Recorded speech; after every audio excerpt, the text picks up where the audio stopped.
अस्सलामुअलैकुम friends, welcome back to my channel novels by Areej Shah. तो friends, हम अपने नावल का नेक्स्ट पार्ट स्टार्ट करते हैं। क्या वो मुझसे नाराज़ है? इसका मुंह फूल गया था। फिर वो इसी तरह अफसरदगी से गाड़ी में बैठ गई। घर पहुंचने तक के सारे रास्ते वो अरमान की इस नज़रअंदाजी को सोचती रही, बल्कि नज़रअंदाजी नहीं, शायद बेरुखी। घर आकर वो अपने कमरे की तरफ बढ़ने लगी थी कि किचन से रिदा ने इसको आवाज़ दी, विलादा बात सुनो। इसकी आवाज़ पर वो इज़्तिराब की हालत में ही किचन के चौखट तक गई। क्या है ना चाहते हुए भी वो रूखे लहजे में बोली, ये लीना को ज़रा टाइम आउट तो ले जाओ, मैंने ग्रॉसरी का कुछ सामान लिस्ट पर लिखा है। ड्राइवर को मैंने किसी दूसरे काम से भेजा है, प्लीज़ मना मत करना, मेरी बहन नहीं हो। वो इल्तिजाइया अंदाज में फ्रिज के पास खड़ी इसे खोल कर अंदर से कुछ निकालते हुए बोली, तो पैदल नहीं जा सकती? कैंट में कौन से चोर या डाकू इसके पीछे पड़ जाने हैं? वो बंद आंखों से बोली, मीटर तो इसका वैसे ही घूमा हुआ था। तुमने सीधा सीधा मना करना है तो कर दो, इसे भी मैंने इतनी मुश्किल से मनाया और अब तुम नखरे करने लग गई हो। ठीक है, मैं खुद ही फारिग होकर इसे ले जाऊंगी, वो मुंह बनाकर कहते हुए चूल्हे के पास चली गई। उफ, क्या मुसीबत है, चलो अलीना जल्दी से आओ। फिर वो अभी तक बेजार ही थी और डाइनिंग टेबल पर बैठी अलीना से बोली, जो चाय का आखिरी घूंट भर चुकी थी, हाय तुम कितनी अच्छी हो, मुझे पहले ही पता था कि मेरी बहन मना नहीं करेगी। रिदा इसे प्यार भरे अंदाज में देखकर बोली तो वो मज़ीद तप गई। अगर बात माने तो अच्छे हैं भाई, और अगर ना माने तो हम जैसा नखरे वाला और बदतमीज़ इस दुनिया में कोई पैदा ही नहीं हुआ है ना। एक तो आप लोगों की ये अजीब बातें जहर लगती हैं मुझे, वो हुफ्की से बोली तो रिदा और अलीना दोनों ही हंस दी। अब तुम खड़ी क्या खी खी कर रही हो, जल्दी से आओ बाहर। वो किचन की चौखट से ही वापस बाहर की तरफ मुड़ गई। अलीना इसकी बात पर फ़ौरन इसके पीछे लपकी। चलो अब अंदर तो कोई भी तुम्हारी डकैती नहीं करेगा, इसीलिए अकेली ही जाओ, मैं यहीं पर गाड़ी में बैठी तुम्हारा वेट कर रही हूँ। वो मुस्कुरा कर बोली तो अलीना इस बात में सर हिलाती हुई गाड़ी से बाहर निकल गई। गाड़ी में हल्की आवाज़ में गाना लगा हुआ था, जिसकी आवाज़ इसने ऊंची कर दी और वहीं पर बैठी इर्द गिर्द देखने लगी। इसकी निगाह मार्ट के शीशे के पीछे खड़े अरमान पर पड़ी, जो शायद वहीं पर खड़ा किसी का इंतज़ार कर रहा था। वो पहले हैरानी से, लेकिन फिर तकरीबन गुस्से से इसे देखने लगी। कुछ देर ऐसे ही देखते रहने के बाद वो कुछ भी सोचे समझे बिना गाड़ी से बाहर निकलकर मार्ट की तरफ बढ़ गई। अंदर दाखिल होते ही काउंटर के बिल्कुल साथ वो खड़ा अपने फ़ोन पर निगाहें टिकाए कदरे मसरूफ़ नज़र आ रहा था। अरमान, विलादा ने इसे बिना कोई तासुर दिए पुकारा तो इसने फट से इसकी जानिब देखा। विलादा चलकर इसके करीब आई। अरमान के चेहरे पर हैरानी और ताज्जुब था।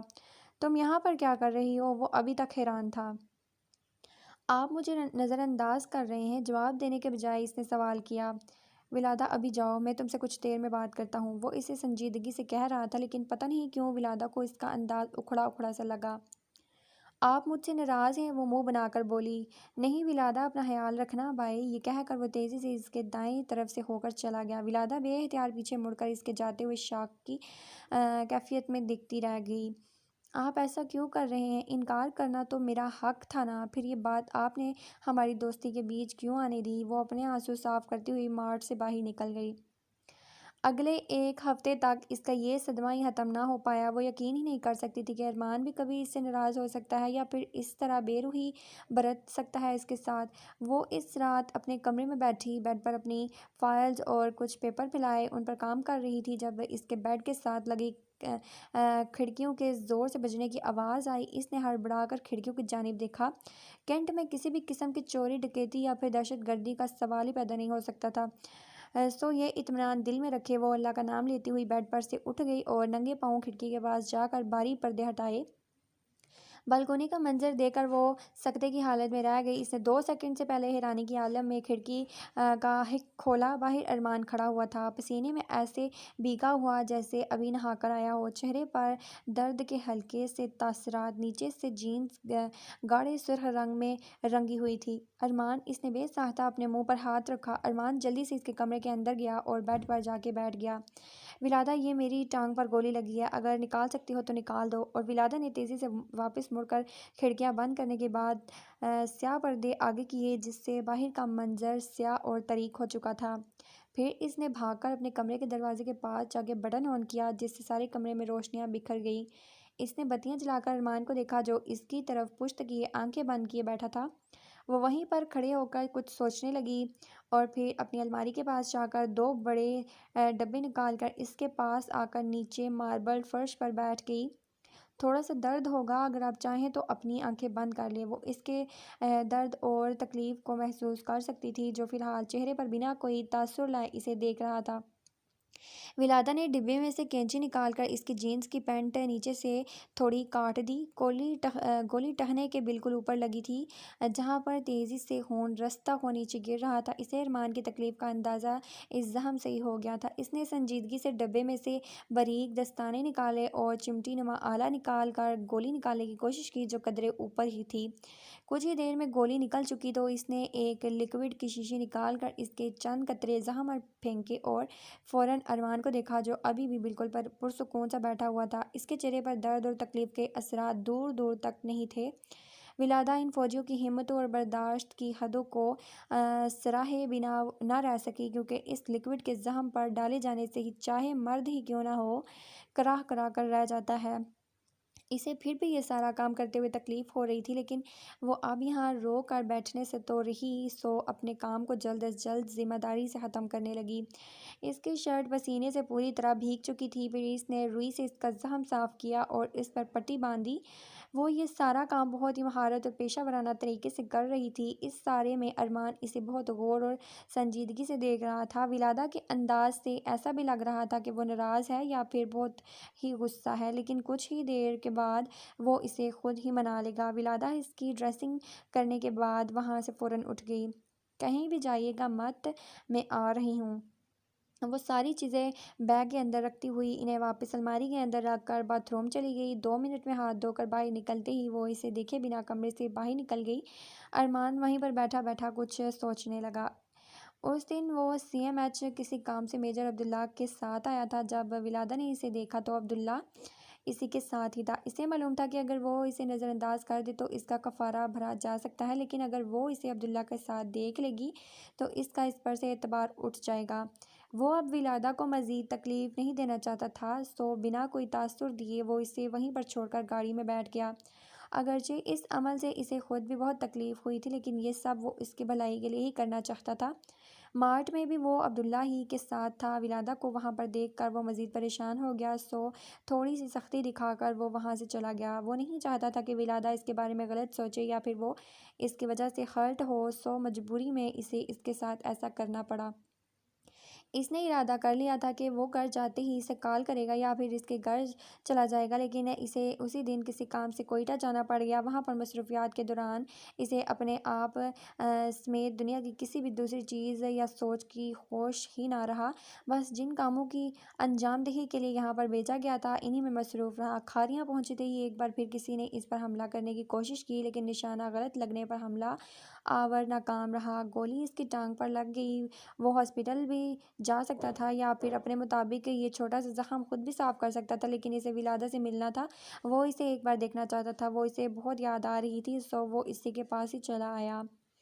कमरे का दरवाज़ा खोला और विलादा अंदर दाखिल हुई। इसके हाथ में दूध का एक गिलास था। वो इसी तरह ही बेड पर बैठा हुआ था। कमरे में मुकम्मल खामोशी थी। विलादा चलकर इसके पास आई। ये ले, ये 2 गोलियां खा ले, दर्द में कमी हो जाएगी। वो स्पॉट और सर्द लहजे में बात कर रही थी। इसने गोलियां और दूध का गिलास इसकी जानिब बढ़ाया, जिसे अरमान ने फ़ौरन थाम लिया और गोलियां मुंह में डालकर दूध से अंदर निगल लीं। Thank you. इसने ग्लास इसकी जानिब बढ़ाया, जिसे विलादा ने पकड़कर साइड मेज़ पर रखा और ड्रेसिंग मेज़ के पास पड़ी कुर्सी उठाकर इसके पास ले आई। ये गोली कैसे लगी? इतना ज़्यादा खून निकला है? अब की बार वो परेशान हुई। इतना भी ज़्यादा नहीं निकला। वो गोली लगने की बात जानबूझकर नज़रअंदाज कर गया। आप हॉस्पिटल क्यों नहीं गए? आपकी बार वो चेहरे पर नाराज़गी के तासुरात लाते हुए बोली। देखना चाहता था कि तुम डॉक्टर हो भी या वैसे ही रट्टे मार मार के बन गई हो। वो आंखों में शरारत लिए संजीदगी से बोला। तो फिर कैसी लगी आपको डॉक्टर विलादा सुल्तान? अब की बार वो मुस्कुरा दी। बहुत ही बेरहम और संग दिल। ज़रा सा भी हाथ हल्का रख के तुमने मेरी गोली नहीं निकाली। एक बार भी तुम्हारे चेहरे की सख्ती मेरे दर्द को देखकर ख़त्म नहीं हुई। लगता है मेरी हफ्ते भर की बेरुखियों का बदला तुमने आज मेरी कमज़ोरी देखकर ले लिया है। वो शरारत से बोला तो विलादा का मुंह बन गया। खैर, अब पेशा वराना डॉक्टर्स ऐसे ही होते हैं। अगर तरस खा गए तो इलाज क्या मरीज़ खुद ही करेंगे अपना। लेकिन डॉक्टर्स तसल्लियाँ भी देते हैं। वो भी मुंह बनाकर बोला। इसके चेहरे पर नकाहत भरे तासुरात थे। किस किस्म की तसल्लियाँ? ज़रा मुझे भी तो बताएं। वो मुस्कुराती हुई बोली। मसलन तुम मुझसे कह सकती थी कि अरमान परेशान ना हो, बस से थोड़ा सा दर्द होगा, मुझे पता है आप बहुत बहादुर हैं। या फिर तुम ये भी कह सकती थी कि अरमान है, कुछ ही देर की बात है, फिर दर्द ख़त्म हो जाएगा। वो बेचारियों की तरह बोला तो विलादा हंस दी। ये तसल्लियाँ बच्चों को देते हैं मिस्टर अरमान। वो मुस्कुराती हुई बोली, अच्छा अब मैं चलता हूँ, मुझे यहाँ पर कुछ देर के लिए पनाह देने का बहुत बहुत शुक्रिया मिस विलादा। वो प्यार से कहते हुए उठ गया तो विलादा भी झट से उठी। नहीं, आप बिल्कुल भी नहीं जा सकते, ज़रा अपनी हालत तो देखें, इतने कमज़ोर लग रहे हैं। कुछ देर यहीं पर रेस्ट करें, मैं आपके लिए सूप बना कर लाती हूँ। वो सख्ती से बोली, मुझे एक बहुत ज़रूरी काम है, मुझे भी जाना है विलादा, ज़िद मत करो प्लीज़। वो फ़ौरन बोला, अपनी सेहत से ज़्यादा ज़रूरी कोई काम नहीं होता अरमान। अब यहाँ पर आ ही गए हैं तो आपका ख्याल रखना मुझ पर फ़र्ज़ बन चुका है। मैं बता रही हूँ, अगर आपने यहाँ से एक कदम भी बाहर निकाला तो मुझसे बुरा कोई नहीं होगा। वो अटल लहजे में बोली कि अरमान मना नहीं कर पाया। चलें आप बेड के साथ टेक लगाकर आराम से लेट जाएं। वो ये कहकर फ़ौरन कमरे से बाहर निकल गई। अरमान पहली बार यहाँ पर आने के फ़ैसले पर पछता रहा था। वो तो बस इसे मिलने आया था, वरना गोली निकालना और इसकी ड्रेसिंग करना तो इन सब के बाएं हाथ का खेल होता है। ये इतनी बड़ी बात भी नहीं थी कि वो आराम से बेड पर लेट कर रेस्ट करता, लेकिन वो अब इसे दोबारा नाराज़ नहीं कर सकता था। सो बेड की पुश्त से टेक लगाकर टांगे फैलाकर बैठ गया। वो इसी के बारे में अभी सोच रहा था कि वो हाथ में ट्रे पकड़े कमरे में दाखिल हुई। ये लें, इसने ट्रे इसको पकड़ाई जिसमें एक बाउल और चम्मच थी। थैंक्स, इसने कहकर ट्रे इसके हाथों से पकड़ ली। वैसे आप मेरे कमरे में आए कैसे हैं? वो हैरान थी। दीवार चढ़कर वो मुस्कुराया। लेकिन हमारे चौकीदार को पता नहीं चला। वो अब मज़ीद हैरान हुई। उल्लू का पट्टा है तुम्हारा चौकीदार, और कुछ नहीं आता उसे सोने के सिवा, जल्दी से बदल कर कोई नया ले आओ। वो गर्मा गर्म सूप की एक चम्मच मुंह में डालने के बाद बोला। इसकी बात पर विलादा हंसती। मुझे पता है कि हमारा चौकीदार बड़ा जिम्मेदार है, लेकिन शायद आपके लिए ऐसे छुप कर किसी के घर की खिड़की से अंदर आ जाना कोई मुश्किल काम नहीं है। अगर आप वाकई में किसी को पता लगे बिना मेरी खिड़की तक पहुंचना चाहते थे तो यकीनन आपने किसी भी किस्म की मुश्किल सिचुएशन में यहाँ पर पहुंच ही आना था। वो मुस्कुराते हुए बोली, I will take it as a compliment. वो मुस्कुराकर बोला। फिर कुछ देर इन दोनों के बीच गहरी खामोशी रही। अरमान, आपसे एक बात कहूँ? दोनों के बीच चंद मिनट की खामोशी रही, जिसे विलादा ने कुछ सोचने के बाद तोड़ा। हाँ बोलो। वो सूप ख़त्म करते हुए इसे बेड पर ही रखता हुआ बोला, आप एक हफ्ते से मुझसे इसीलिए नाराज़ थे ना, क्योंकि मैंने आपके प्रपोज़ल को इनकार किया था? वो उसे गहरी निगाहों से देखती हुई बोली। तो अरमान ने जैसे बेयकीनी से इसे देखा, तो वो ये समझ रही थी कि वो इस इनकार की वजह से इससे बात नहीं कर रहा। वो अब तक हैरानी से इसे देखता रहा। मेरा यकीन करें अरमान कि आप बहुत अच्छे हैं, कोई भी लड़की आपको कभी भी रिश्ते के लिए मना नहीं कर सकती, लेकिन मैं शादी ही नहीं करना चाहती है, ना आपसे और ना ही किसी और से। आप समझने की कोशिश करें, आप मुझे बहुत अजीज़ हैं, लेकिन सिर्फ दोस्त की हद तक। इसकी आंखों में बिना आंसू थे और अरमान के चेहरे पर हैरानी और ताज्जुब। तुम शादी क्यों नहीं करना चाहती? वो अभी इससे यही सवाल पूछना चाहता था। विलादा ने कुछ देर इसे बगौर देखा और फिर अपनी निगाहें झुका ली। मैं अरमान आफ्ताब से मोहब्बत करती हूँ, इसने बिल्कुल आहिस्तगी से कहा, और अरमान को लगा जैसे वो अगली सांस ही नहीं ले पाएगा। वो चेहरे पर दुनिया जहान की बेयकीनी लिए इसे देख रहा था। विलादा ने आपकी बार निगाहें उठाकर इसकी आंखों में आंखें डालकर देखा। हाँ अरमान, मैं अपने बचपन के दोस्त अरमान से मोहब्बत करती हूँ। मुझे नहीं पता ये जज्बात कब और किस वक्त मेरे दिल में जन्म ले गए थे, लेकिन ये सच है कि मैं इसका 13 सालों से इंतज़ार कर रही हूँ। पता नहीं, लेकिन आज भी इसकी कोई जगह नहीं ले पाया। मालूम नहीं वजह क्या है, लेकिन मैं इसे भूल नहीं पाई। मुझे नहीं पता चला कि कब मुझे इस लापरवाह और बेरहम इंसान से मोहब्बत हो गई, जिसने 13 सालों में वापस मुड़ कर भी मुझे नहीं देखा। इसकी आंखों से आंसू बह रहे थे। अरमान अभी तक इसे सकते के आलम में गौर से सुन रहा था। वो इसे सुनते रहना चाहता था। मैं ना आपको और ना ही किसी और को ये दिल की बात कभी बताती अगर मुझे एक दोस्त को खो देने का डर ना होता। वो अब की बार मुस्कुराई। अरमान, विलादा ने इसे हैरानी से आवाज़ दी और वह झट से सकते के आलम से बाहर निकला। तो ऐसे शख्स का इंतज़ार क्यों कर रही हो जिसने 13 साल से मुड़कर तुम्हें देखा तक भी नहीं? इस जालिम शख्स का इंतज़ार तुम कैसे कर सकती हो जिसको शायद तुम कभी याद भी ना हो? वो इसे बगौर देखते हुए संजीदगी से पूछ रहा था। इसे विलादा के इस इंकशाफ पर बेइंतहा हैरत थी। इसने कभी भी नहीं सोचा था कि विलादा इसके बारे में ऐसा सोचती है। इसकी एक खूबी की बिना पर मैं इसका इंतज़ार कर रही हूँ अरमान। वो इलादा मुस्कुराई और एक झटके से अरमान के दिल में इस खूबी का फ़ौरन ख्याल आया जो बिल्कुल ठीक था। वो वादा खिलाफ़ी नहीं करता था। इसने मेरे पास वापस आने का वादा किया था। अगर बचपन में मजाक में भी किए वो कोई वादा कर लेता तो इसे हमेशा निभाया करता था। वादा खिलाफ़ी से वो डरता था, कसम उठाकर तोड़ लेना इसके करीब कबीरा गुनाह था। अरमान, अगर बचपन में इसकी आदत इतनी पुख्ता थी तो बड़े हुए सालों में तो वो इसकी फितरत बन चुकी होगी। आदतें तो बचपन में ही पुख्ता होती हैं ना, फिर आदत चाहे बुरी हो या अच्छी, अगर पुख्ता हो जाए तो फितरत बन जाती है। और इसकी फितरत में वादा खिलाफ़ी दूर दूर तक नहीं पाई जाती थी। वो जैसे इसकी इस आदत को महसूस करते हुए बेइंतहा प्यार से मुस्कुरा रही थी। अरमान इसे संजीदगी से ही देख रहा था, लेकिन वो बहुत खुश था। इसने अपनी खुशी अपने अंदर ही छुपा ली। शायद वो शादी कर चुका हो, या फिर शायद वो किसी से मोहब्बत करता हो, शायद वो मुझे भूल भी चुका हो, लेकिन फिर भी मेरा दिल कहता है कि वो मुझे नहीं भूला होगा। वो अभी भी मुझे याद करता होगा। शायद वो विलादा को भूल गया हो, लेकिन मुझे पूरा यकीन है कि वो उस्मान की बहन को कभी नहीं भूला होगा। मुझे इसका इंतज़ार रहे, और ये इंतज़ार अगर मुझे मरते दम तक भी करना पड़े तो मैं करूँगी। वो मुझसे बस एक बार मिल ले, फिर अगर इसकी ज़िंदगी में कोई और हो तो मैं खुशी खुशी इसे अपने से दूर कर दूँगी। और अरमान, मैं शादी भी इसीलिए नहीं करना चाहती कि अगर ख़ुद को इससे दूर कर लूँगी तो अपने दिल में इसे इसकी मोहब्बत कौन निकालेगा। वो तो वैसे की वैसे ही रहेगी। सो ऐसे में किसी से शादी करना तो धोखा होगा, क्योंकि मोहब्बत तो एक बार ही होती है ना, जो मैं कर चुकी हूँ। अब की बार मेरे पास इस मोहब्बत से बड़ा दिल किसी के लिए नहीं होगा जो अरमान के लिए था। सो धोखा देने से अच्छा है मैं तन्हा ही रहूं। तुमने तो इसे 13 सालों से देखा भी नहीं। अगर इतनी मोहब्बत करती हो तो इसे देखते ही पहचान भी लोगी ना। इसके इतने हैरान कुन इंकशाफ के बाद भी वो इसे ये सवाल करना चाहता था। इसके अंदर ढेर सारी शरारतें रच रही थी। यही तो टेंशन है कि मैं इसे पहचानूंगी कैसे, लेकिन फिर मुझे लगता है कि अगर मैं ना पहचान पाई तो वो मुझे ज़रूर पहचान लेगा। हाँ अरमान, वो मुझे ज़रूर पहचानेगा। इस चीज़ का मुझ पर मुझे 100% यकीन है। शुरू में परेशानी और हदशात से बोलती हुई आखिर में खुश दिली से मुस्कुराते हुए बोलने लगी। ठीक कह रही हो, जो कुछ भी कह रही हो। वो एक लंबी सांस अंदर खींचते हुए दिल में बोला। पर मैं ये सोचती हूँ कि पता नहीं वो कैसा दिखता होगा, किधर होगा इस वक्त, क्या कर रहा होगा, क्या बन गया होगा। मुझे शिद्दत से इससे मिलने और इसे देखने का इंतज़ार है। इसके चेहरे पर दिलचस्पी और जस्तजू के तासुरात से। इसकी बात पर अरमान ने मुश्किल से अपनी हंसी रोकी और नफ़ी में सर हिलाया, जैसे अफसोस कर रहा हो। अब तो आप मुझसे इस बात पर भी नाराज़ नहीं होंगी ना। अब तो मैंने आपको वजह भी बता दी। एक बहुत ही पर्सनल बात आपसे शेयर की है मैंने। वो मुस्कुराते हुए पूछ रही थी।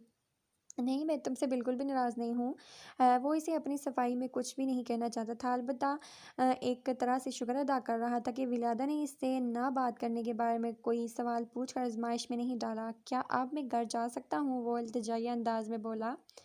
नहीं, बिल्कुल भी नहीं। आप यहाँ पर ही रेस्ट करें, और दूसरी बात ये कि कल आप हॉस्पिटल जाकर अच्छे से अपनी ड्रेसिंग करवाएंगे ताकि कोई इन्फेक्शन ना हो जाए। और मैं बता रही हूँ कि अगर आप कल हॉस्पिटल ना आए तो मैं आपसे ज़िंदगी भर बात नहीं करूँगी, बल्कि कल आप सीधा मेरे पास आएंगे और ठीक तरीके से ट्रीटमेंट करवाएंगे। समझ आई? वो इसे शहादत की उंगली दिखाकर सख्ती से बात कर रही थी। अरमान इसके अंदाज पर मुस्कुरा दिया। ठीक है, आ जाऊँगा कल हॉस्पिटल, वो मुस्कुरा कर बोला।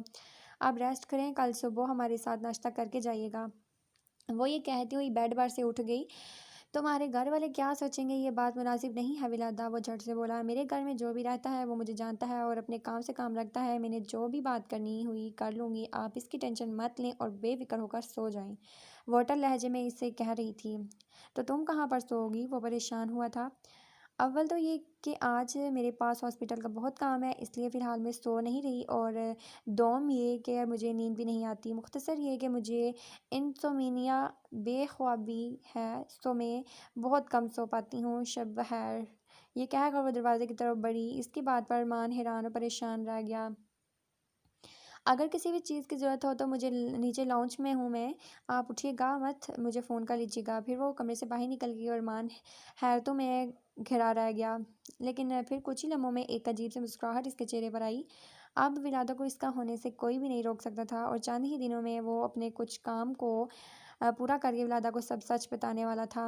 वो इसे दुनिया की तमाम खुशियाँ देगा, इसके अंदर से सारे दुख, सारी परेशानियाँ, सारे गिले मिटा देगा। वो इसे अपनी हिफाजत में रख कर इसका मुहाफ़िज़ बनेगा। ये सोचते हुए इसने बेड के साथ वापस टेक लगा ली। अभी इसे सोए हुए शायद 3 ही घंटे हुए थे कि अलार्म की बेल से इसकी आँख खुल गई। वो हमेशा की तरह बेजारी से सोफे पर से उठी और सीधा निचले फ्लोर पर बने वॉशरूम में चली गई। वज़ू करने के फ़ौरन बाद कुछ सोचती हुई वो अरमान को देखने छत पर अपने कमरे में आ गई। इसने दरवाज़ा खटखटाया, लेकिन खटखटाते साथ ही दरवाज़ा थोड़ा सा पीछे हो गया। इसने हैरानी से अंदर झुका तो सामने बेड खाली था। वो पूरे का पूरा दरवाज़ा खोलकर अंदर बढ़ गई। अरमान, इसने ताज्जुब से इर्द गिर्द देखते हुए आवाज़ दी। कोई भी जवाब न आने पर वो वॉशरूम के खुले दरवाजे की तरफ बढ़ गई। वॉशरूम में इसे ना पाकर वो समझ गई कि वो जा चुका है। बदतमीज़, उफ़की से बड़बड़ाते हुए वो वहीं पर मसल्ला बिछाकर अपनी नमाज अदा करने लगी। वो स्टाफ रूम में दाखिल हुई तो इसे सहर का कहका सुनाई दिया। भाई है तो है, आज इतना हंसा क्यों जा रहा है? वो मुस्कुराती हुई अंदर दाखिल हुई। चेहरे पर थकन के तासुरात थे। और दानी, तुमने ये मुंह क्यों लटकाया हुआ है? सहर, इससे क्या हुआ है? सहर, इसे क्या हुआ है? इसकी निगाह दनियाल के लटके हुए चेहरे पर पड़ने के बाद सहर की हंसी रोकते हुए सुर्ख लाल चेहरे पर पड़ी। वो मुस्कुराती हुई इन दोनों के पास सोफे पर आकर बैठ गई। सहर दरमियान में बैठी थी। इसके एक तरफ दानी बैठा हुआ था और दूसरी तरफ वो बैठ गई। नहीं सहर, तुम विलादा को कुछ भी नहीं बताओगी? मेरी प्यारी सी भाभी हो ना तुम। दनियाल फ़ौरन सहर से मिन्नत करके बोला। क्यों भाई, मुझे क्यों ना बताए वो? इसने दनियाल को आंखें निकाली और फिर सहर को देखा जो अभी तक अपनी हंसी रोक रही थी। चलो सहर, शाबाश, जल्दी से बताओ। मैं तुमसे 2 साल बड़ी हूँ, मेरा कहना मानो। सिर्फ 2 साल ही बड़ी है ना? कौन सा कोई 10 साल बड़ी है? नहीं सहर, तुम इन्हें कुछ भी नहीं बताओगी, मेरी इज्जत का सवाल है। वो अभी तक किसी बहुत ही बड़े काम में मुब्तला होते हुए सहर से मुंह लटकाते हुए बात कर रहा था कि विलादा को इसका चेहरा देखकर खुद ब खुद हंसी आ गई। दरअसल विलादा, वो डॉक्टर हानिया है ना? सहर की बात है इसके कानों में ज़ोरदार झमाके हुए और दनियाल को देखते हुए इसने शरारत से एक बड़ा सा सर इस बात में हिलाया। हाँ है तो फिर? वो बड़े मसमाना अंदाज में ठोड़ी के नीचे हाथ रखते हुए बोली। इसने आज दनियाल को अपने मंगेतर की तस्वीर दिखाई है। सहर की बात पर विलादा का फ़ौरन मुंह खुला का खुला रह गया। व्हाट? इसने फ़ौरन एक बहुत बड़ा कहका लगाया। दनियाल ने अपना सर हाथों में गिरा लिया। इतने दिन वो दनियाल को अपने पीछे लगाती रही है जैसे बहुत प्यार करती हो, और आज इसने दनियाल को हॉस्पिटल आते ही खुशी से अपना फ़ोन निकाल कर अपने बड़े मज़े से अपनी फियांसे की तस्वीर दिखाई है। सहर हंसने के दौरान ठहर ठहर कर बोल रही थी। वो दोनों ही दनियाल का चेहरा देखकर हंसते जा रही थी। तो मान लिया है तुमने कि लड़कियां बहुत चालाक होती हैं और लड़के बहुत बेवकूफ़? वो लफ्ज़ बेवकूफ़ पर ज़ोर देते हुए बोली तो दनियाल ने अपना झुका हुआ चेहरा गुस्से से उठाया, लेकिन फिर फ़ौरन बेचारों की तरह इसे देखने लगा। इसने मुझे धोखा दिया है, और वो भी इतना दिल तोड़कर। मेरे शहज़ादे, धोखे तो फिर दिल तोड़ कर ही दिए जाते हैं ना? वो विलादा बोली और वो दोनों एक बार फिर हंसने लगी। चलो अब चुप कर जाओ, देखना मैं तुम्हारे लिए इस कंपनी में कोई तुम्हारे लिए एक अच्छी सी लड़की हम ढूंढेंगे, और इस कमीनी और मनोज से अच्छी लड़की ढूंढेंगे। इस चुड़ैल समेत सारी दुनिया देखती रह जाएगी मेरे दानी की होने वाली बीवी को। विलादा ने आगे बढ़कर इसके गाल को हौले से थपथपाया। जब वो बड़ी खुशी से तस्वीर दिखाते हुए दांत निकाल रही थी, दिल तो किया कि सारे दांत निकाल दूं उसके, फिर कर ले अपने मंगेतर से शादी वगैरह दांतों के। दानियाल दुख से बोला तो वो दोनों हंसने लगी। अब आप दोनों चुप कर जाओ। एक तो मैं आप लोगों से इतने दुख की बात शेयर कर रहा हूँ, और आप दोनों हैं कि बजाय इजहार अफसोस करने के पागलों की तरह हंसते जा रही हो। वो हुक्की से सर झुकाते हुए बोला। नहीं दानी, हमें वाकई में बहुत अफसोस है। दिल तो कर रहा है कि इस हानिया की बच्ची के बाल नोच दूँ, जिसने मेरे अकलौते और लाडले देवर को इतना दुख दिया है। है ना विलादा? वो अपनी हंसी रोकती हुई विलादा को देखते हुए बोली तो विलादा ने फ़ौरन सर इस बात में हिलाया। हाँ दानी, हमें सच में बहुत अफसोस है। वो मसमाना अंदाज में मुंह को सोगवार बनाते हुए बोली तो दानी ने झट से अपना चेहरा उठाकर इन दोनों को आंखें निकाली। नजर भी आ रहा है कितना अफसोस है आप दोनों को, और कितनी हमदर्दी है। दोनों को ही जाकर किसी ड्रामे में काम करना चाहिए। बहुत अच्छे से निभा लोगे अपने किरदारों को। ये कहते हुए मजीद मुंह में कुछ बड़बड़ाता हुआ वो इसी तरह मुंह लटकाकर उठता हुआ चल कर कमरे से बाहर निकल गया, और वह दोनों एक दूसरे के हाथ पर ताली मारते हुए एक बार फिर हंसने लगी। वो हंसते हुए कमरे से बाहर निकल दी थी कि रिसेप्शन पर इसे अरमान अपने सामने खड़ी नर्स से बात करता इसे नजर आया। वो मुस्कुराकर चलती हुई इस तक आई।